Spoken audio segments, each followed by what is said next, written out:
Olá, amados irmãos e irmãs, paz e bem. Hoje estamos dando continuidade ao nosso livro Suma Daimoníaca, um livro que tem o tratado de demonologia, nos ensina como tudo aconteceu, até onde, como o demônio faz para nos tentar, para nos fazer pecar, e manual de exorcistas. Então, neste livro tem muito para nos ensinar, amados irmãos e irmãs. Venho agradecendo você aí, que é inscrito no canal, compartilhe, comente, faça esse canal crescer, porque é um canal também, um livro muito bom, mas é um canal que conta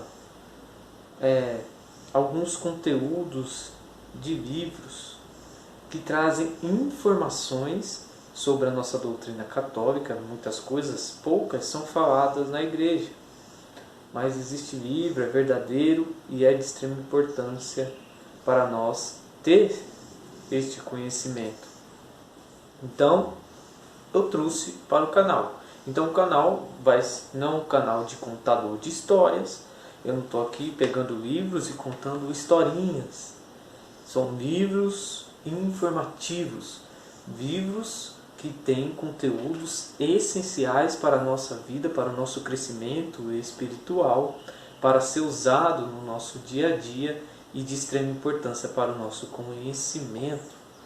Vale lembrar também, né, aqui na Canção Nova, eu estou em Cachoeira Paulista, aqui na Canção Nova, no sábado, vai acontecer o Com Deus Tem Jeito, neste sábado agora, né?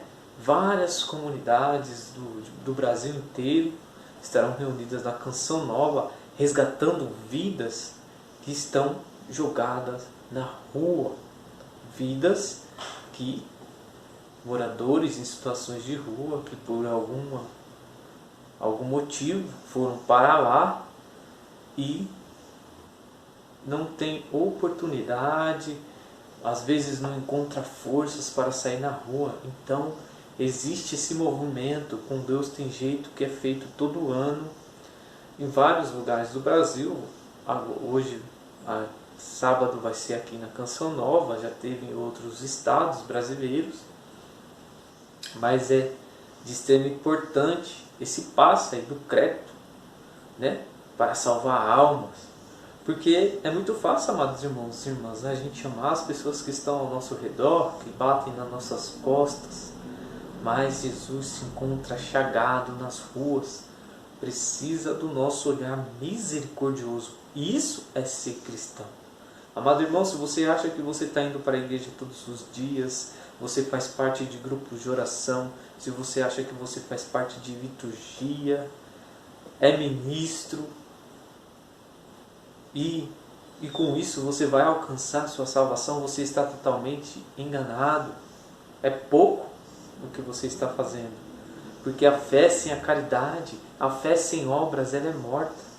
Então, amados irmãos e irmãs, não é só ir à missa, não é só participar de grupos de oração, não é só rezar um terço. A salvação da nossa alma requer muito mais, requer sacrifícios.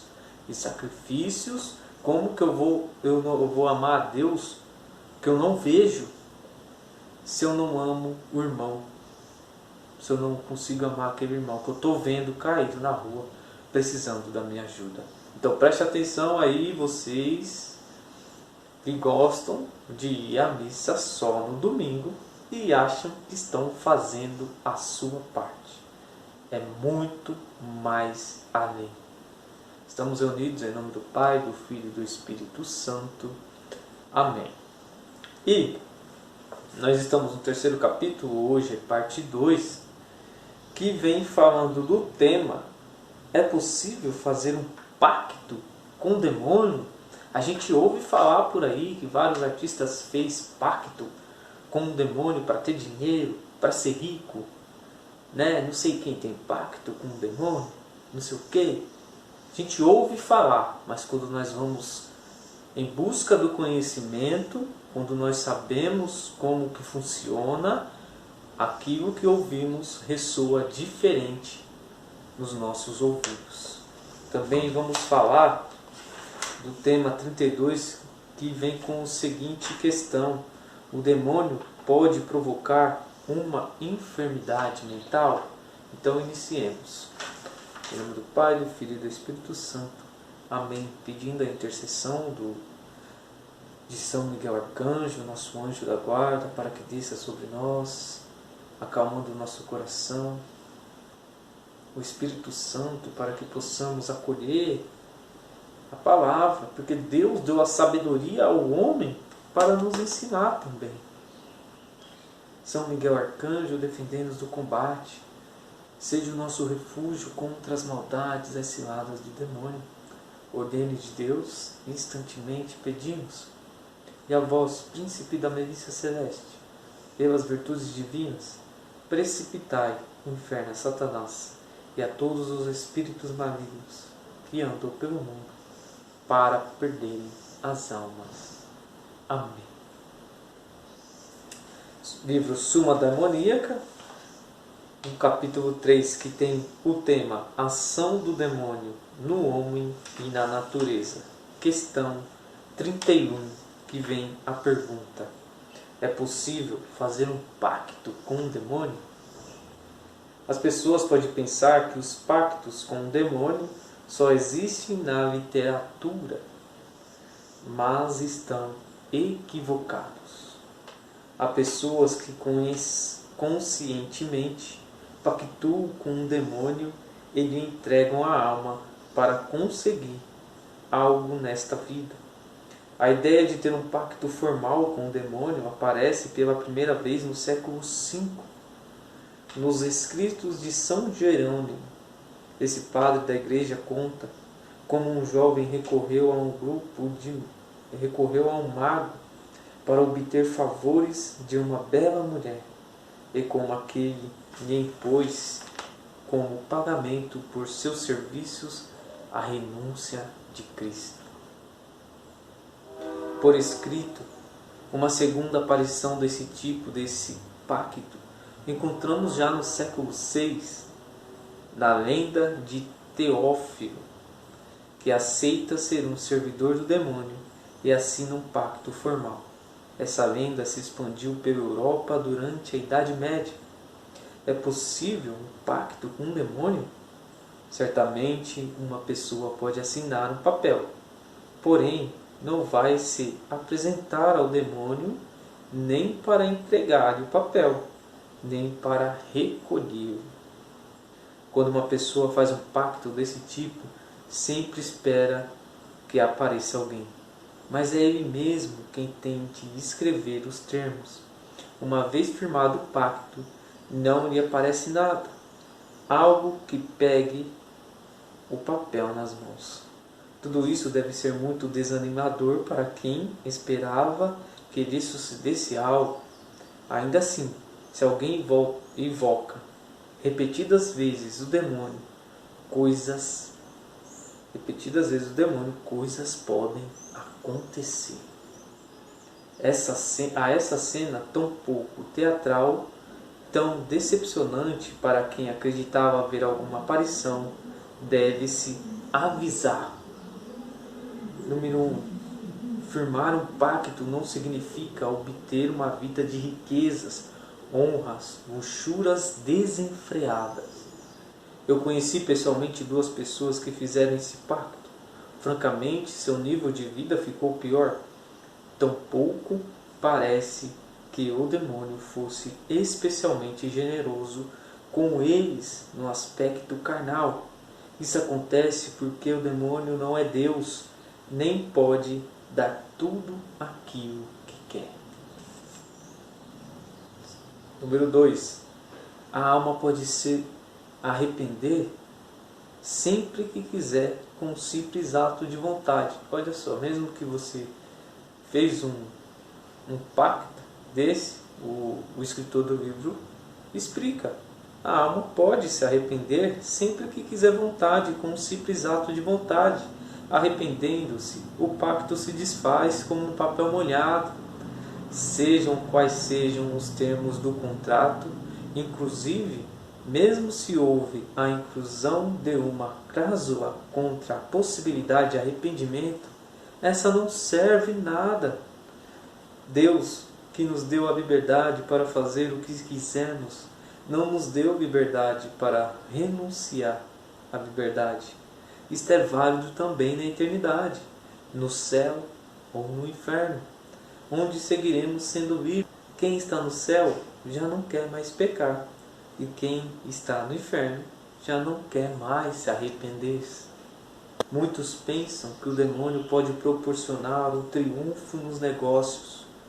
Porém, a razão pela qual o demônio não pode conceder nem ao menos isso aos seus servos é porque o êxito no trabalho depende da combinação de muitas causas e fatores.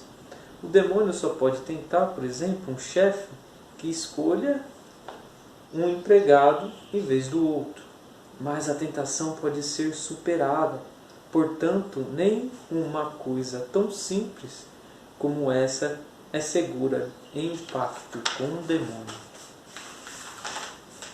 O grande poder do pacto com o demônio é fazer a pessoa pensar que já está condenada, faça o que fizer. É difícil fazer uma pessoa que firmou um pacto com o demônio continuar sendo livre como antes. Porém, é assim. Questão 32. O demônio pode provocar uma enfermidade mental? Nós vimos, e já falamos algumas vezes, que o demônio só pode fazer as coisas com permissão de Deus. A questão 32 vem com a pergunta: o demônio pode provocar uma enfermidade mental? Vamos ver o que o padre José Antônio Forker tem para nos dizer sobre isso. Sim, o demônio pode tentar também, pode fazê-lo de forma contínua, intensa, sem cessar, e tratar de provocar tanto uma obsessão como uma fobia, quanto uma depressão ou outras enfermidades. Costumamos dizer que pode transmitir espécies inteligíveis, transmiti-las com tal frequência que perturbaria seriamente a vida normal da pessoa, ao ponto de desequilibrá-la. Mas Deus impede sua livre ação sobre nós. Toda ação do demônio sobre os homens deve, sim, ser permitida por Deus. Acrescento ainda a questão inicial: podemos contrair uma enfermidade mental sem intervenção do demônio? Interrogação, é uma pergunta, e agora vem a resposta. Seria exatamente a mesma? Sim, se Deus permitir. Essa é uma resposta de caráter quase universal, mas por mais abrangente que seja, na verdade tudo, quase tudo cabe nela. Temo muito que não exista outra resposta para esta pergunta.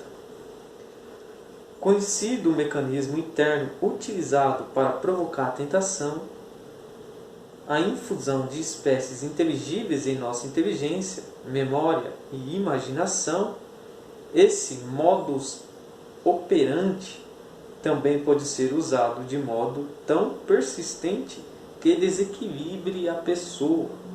Está no domínio do poder do demônio fazê-lo. A única coisa que pode impedi-lo é a vontade de Deus. No entanto, ele sempre o impede. Certamente que, não se Deus nem sempre impede a ação das causas naturais que provocam a enfermidade, tampouco impedirá sempre a ação do demônio.